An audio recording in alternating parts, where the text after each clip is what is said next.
everyone, I'm Dr. Shirazi, a board certified dermatologist. Welcome back to my YouTube channel. Today I want to talk about seborrheic dermatitis. Many of you may have this condition, have been diagnosed with this condition, and many of you may have it but not realize it. So I thought I would break it down, talk about what it is, why do some people get it, and what can you do to treat it? Because it is one of the most common skin conditions we see as dermatologists, and many people treat it the wrong way. So I thought I would do a deep dive today. But before we get started, don't forget to hit the thumbs up, subscribe, comment below. Let me know if you've treated it yourself, and let me know if you have this condition, or maybe you know someone that has this condition and maybe you can send them this video and be a good friend. Like one of those things where you really could help someone by pointing something out, but at the same time, you're like, oh, am I gonna offend them? It's always a tough call. All right, so what is seborrheic dermatitis? Seborrheic dermatitis is when you get dryness in the creases of your nose. You may also have redness, itching, flaking, like a full-blown rash. It can be mild or it can be severe. In severe cases, you have redness and flaking in the eyebrows, along the side of the nose, all the way down around the mouth area. So it has a T-zone distribution and it can be bothersome. A lot of times you may also notice it inside the ears. You might have some flakiness, although not everyone can see inside their ear.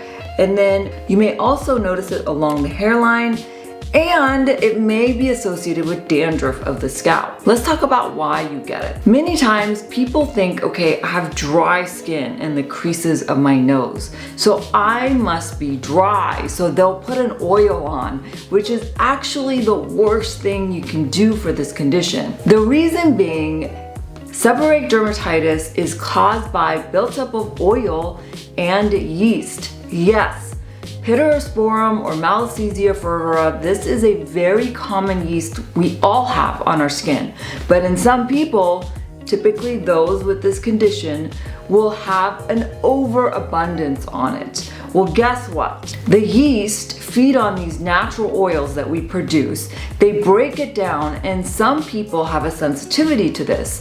And that is called seborrheic dermatitis, where you see flaking, redness, sometimes itchiness, dry skin. It's not dry, it's actually irritated skin. So the worst thing you can do is use oils, because that is one of the components of seborrheic dermatitis, which is why you see it in the T-zone, because that is where oil production is at its peak and where we see the oil glands being most active. And it can really affect all age groups. I see it in really older patients. I see it in, babies sometimes can get what's called cradle cap. And we see it in the teenage years, especially when oil production goes up.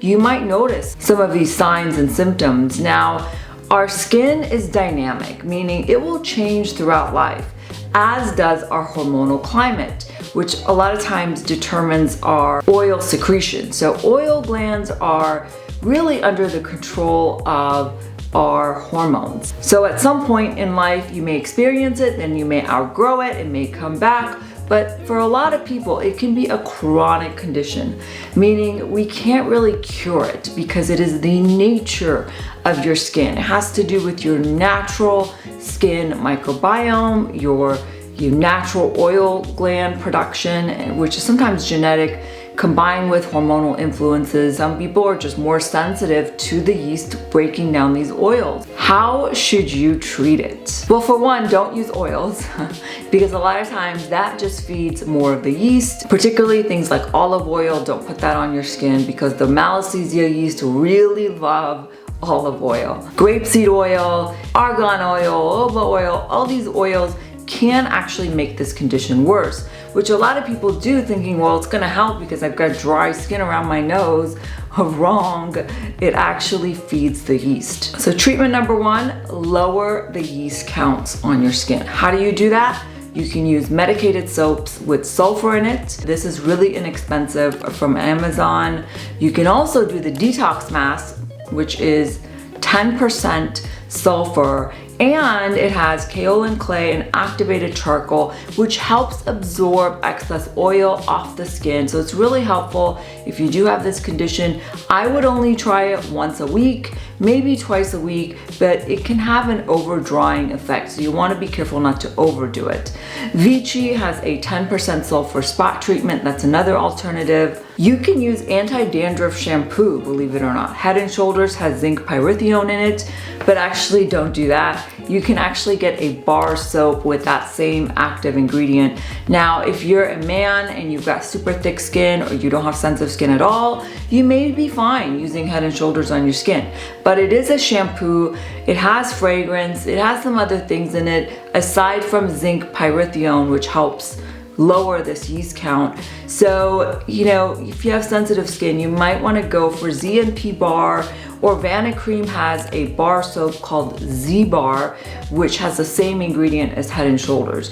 You can also use ketoconazole shampoo. Ketoconazole is a antifungal, anti-yeast. So it will help lower the yeast counts. You can get it as a shampoo. You can also use it as a cream, ketoconazole cream, although that is prescription. But an alternative would be using clotrimazole over the counter as an antifungal that will help lower these yeast counts. So that is the yeast component. Now there is some inflammation involved as well. So you can use creams such as Soothe HC, which have a mild cortisone that help calm inflammation. A lot of times as an over-the-counter alternative, you can mix clotrimazole with Soothe HC in a 1-to-1 ratio and apply it to the areas that are affected. And that can just be a little area by your nose, or you could have a full-blown rash in the T-zone. So I hope that was helpful. It gave you an overview of seborrheic dermatitis. You may have it, maybe you don't have it, but if you love learning dermatology, don't forget to subscribe and comment below.